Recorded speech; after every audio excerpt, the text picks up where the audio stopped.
اس کے بعد یہ ہے کہ یاجوج ماجوج، اصل میں بتا رہا تھا آپ کو کہ جب عیسائیت بھی ختم ہو گئی، یہود ویسے ختم ہو گئے، استیصال ہو گیا، جڑ کٹ گئی، اب عیسائیت گویا کہ اسلام میں ضم ہو گئی، عیسائیت مذہب ختم، یہودی خود ختم، اب یہ طاقت کتنی ہو جائے گی؟ تقریباً 2/3 دنیا آ گئی، تمام اب عیسائی 2 ارب کے قریب ہے، 1 ارب 90 کروڑ ہو گئے، یا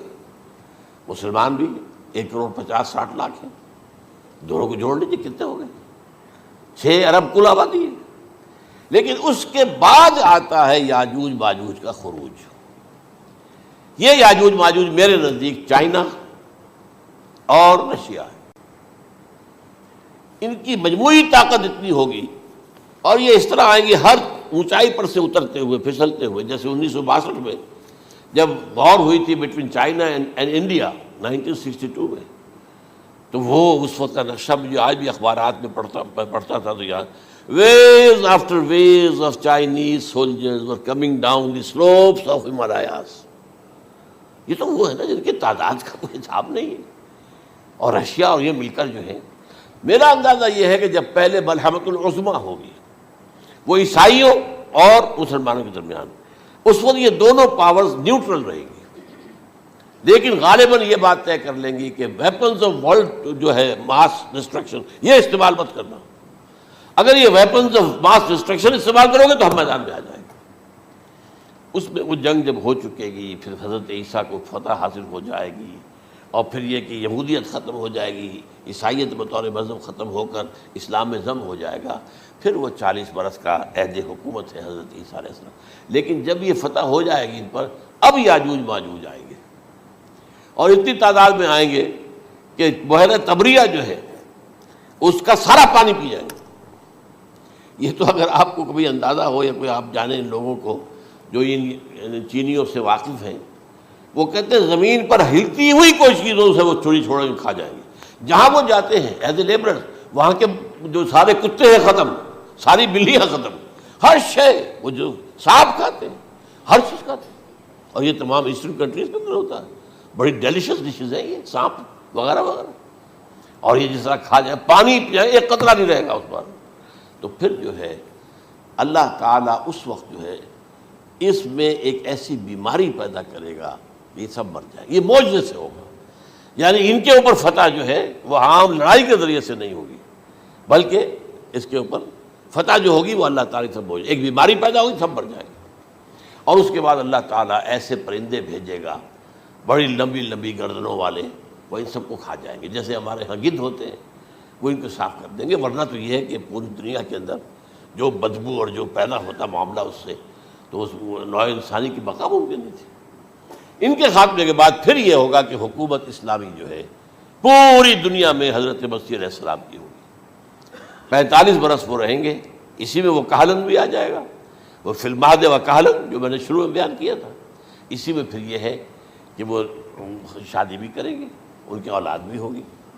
اور پھر ان کا انتقال ہوگا تو حضرت حضور صلی اللہ علیہ وسلم کے حجرے میں، وہیں پر جہاں حضور اور ابو بکر اور عمر رضی اللہ تعالیٰ عنہم دفن ہیں، وہیں پہ ان کو دفن کیا جائے گا، اور قیامت کے دن حضور فرماتے ہیں کہ میں اور یہ تینوں ساتھ نکلیں گے۔ تو یہ ہے حالات و واقعات۔ بہرحال اس میں یہ ہے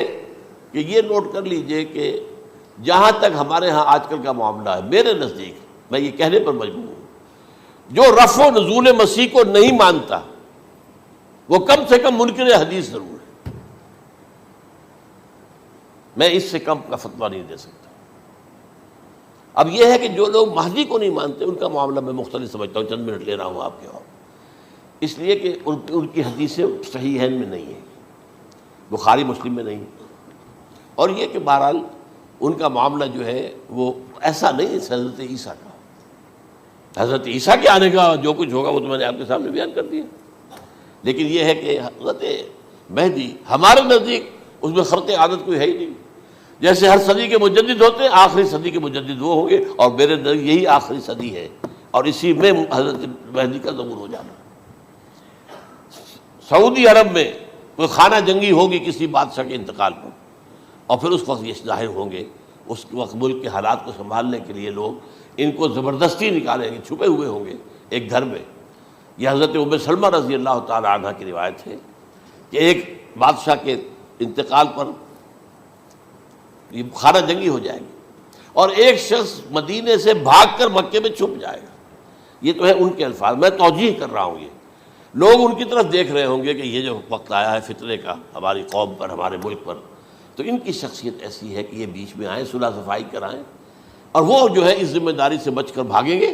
اور جا کر مکے میں چھپ جائیں گے۔ پھر لوگ انہیں تلاش کر کے نکالیں گے اور زبردستی ان کے ہاتھ پر بیعت کریں گے، ورنہ وہ اتنے بڑے منصب کو۔ اور پھر یہ بھی ہے، ایک حدیث میں آتا ہے یصلحوا فی لیلۃ واحدہ، ایک رات میں ان کی مکمل اصلاح کر دیں گے۔ یعنی اگر کوئی تھوڑا بہت نقص اور عیب کوئی ہوا بھی، کوئی کمی کوتاہی ہوئی بھی، تو اللہ تعالیٰ ایک رات میں اصلاح کروا دیں گے۔ لیکن ہمارے نزدیک اس قدر کوئی خرق عادت ہے ہی نہیں۔ البتہ جو کہتے ہیں اہل تشیع، وہ خرق عادت ہے کہ ان کے 12ویں امام جو ہے وہ بچپن ہی کے اندر اس خوف سے کہ جو بنو عباس بادشاہ ہیں وہ ان کو قتل کر دیں گے، تو وہ ایک غار میں چھپا دیے گئے۔ اب وہ 1200 برس سے اس غار کے اندر چھپے ہوئے، اور اس کے بعد وہ ظاہر ہوں گے، وہ امام مہدی ہوں گے۔ اس میں خرق عادت ہے، لیکن میں یہ کہتا ہوں کہ محض خرق عادت کی بنیاد پر ہم اس کی نفی نہیں کریں گے۔ کیوں؟ کیا ہم یہ نہیں مانتے کہ اصحاب کہف 300 برس تک سوئے رہے؟ یہ کیا عام بات ہے؟ حضرت عزیر علیہ السلام، اللہ نے انہیں موت دی، موت، اور 100 برس کے بعد زندہ کر کے اٹھا لیا۔ تو خرق عادت، حضرت عیسیٰ کو ہم اتنا بڑا خرق عادت مانتے ہیں کہ اٹھا کر آسمان پر، تیسرے آسمان کے اوپر ہیں، موجود ہیں، اب بھی ہیں۔ شب معراج میں تیسرے آسمان پر حضور کی ملاقات ان سے ہوئی۔ تو یہ خرق عادت کی بنیاد پر نفی نہیں ہم کرتے، ہو سکتا ہے، لیکن یہ کہ اس کے لیے ہمارے پاس کوئی دلیل نہیں، کوئی احادیث نہیں، کچھ نہیں، اس لیے ہم اس کو نہیں مانتے۔ البتہ خود وجود جو ہے حضرت مہدی کا، وہ کوئی عجیب بات نہیں ہے۔ وہ تو جیسے پہلے بھی آئے ہیں ہمارے مجددین، ایسے مجدد ہوں گے اور دین کو تازہ کر دیں گے۔ ایک صحیح اسلامی ریاست جو ہے وہ عرب میں قائم ہو جائے گی دوبارہ۔ حضور نے فرمایا وہ عدل اور انصاف سے عرب کو اسی طرح بھر دے گا جیسے کہ وہ اس سے پہلے ظلم اور جور اور زیادتیوں کے سے بھری ہوئی ہوگی۔ تو یہ کام ہوگا، یہ تو مجدد کا کام ہوتا ہی ہے اس حوالے سے۔ لیکن بہرحال میں نے پھر بھی کہا کہ اگر احادیث کی کمزوری کی وجہ سے کہ صحیح عین میں نہیں ہے، اگر کوئی شخص انکار کرے تو مجھے کوئی اعتراض نہیں ہے، ٹھیک ہے۔ لیکن جو حضرت عیسیٰ کے رفع سماوی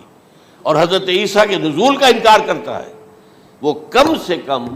میں انہیں اور آگے کوئی فتویٰ نہیں دیتا کہ وہ کافر ہو گئے یا یہ ہو گیا یا وہ ہو گیا، لیکن منکر حدیث کے لائن میں تو وہ لازماً کھڑے ہو گئے۔